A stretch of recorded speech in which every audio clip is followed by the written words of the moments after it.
সবাইকে good morning জানিয়ে আজ আবারও একটা নতুন মিনি ব্লগ নিয়ে চলে এসেছি তোমাদের সামনে। আর আজ হচ্ছে সেই দিন যেদিন আমরা বাড়ি ফিরব। রুম থেকে চেক আউট করে বেরিয়ে পড়েছি আমরা সবাই।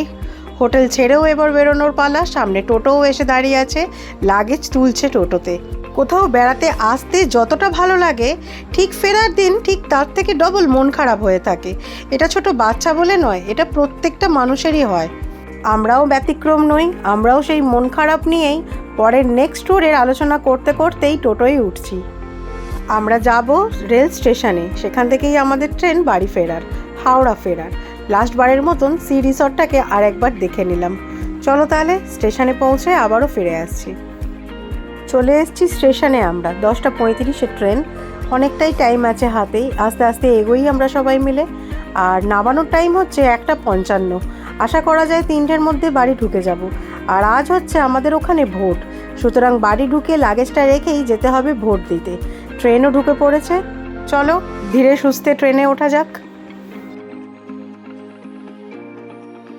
উঠে পড়েছি ট্রেনে আমরা। আর সামনাসামনি এই তিনটে যে 6টা সিটটা, এটাই পেয়েছি আমরা। বন্ধুদের সাথে গল্প করতে করতে সময় কোথা দিয়ে বয়ে যায় কারোর খেয়ালও থাকে না। টুকটাক ট্রেনে যা উঠবে সবাইকেই খেতে হবে, কারণ ব্রেকফাস্ট তো আমরা আর হোটেল থেকে করে বেরোইনি। একদম সোজা হোটেল থেকে বেরিয়ে স্টেশনেই চলে এসেছি আমরা। আর পাশের এইগুলোও আমাদেরই সিট আছে, সুতরাং সবাই মিলে গল্প করতে করতেই চলে যাব আমরা হাওড়া। আর পেছনের সিটটাতেই এই 3টে বাচ্চা বসেছে। সবাই আমরা চাউ নিয়ে নিয়েছি, সবাই মিলে চাউ দিয়েই আজকের ব্রেকফাস্টটা করব। আর ট্রেনে তো টুকটাক যেটা উঠবে সেটাই মুখ চলতে থাকবে যতক্ষণ না হাওড়া পৌঁছচ্ছি। চলো তাহলে আজকের ব্লগটা এইটুকুই। দেখা হচ্ছে অন্য আরেকটা ব্লগে।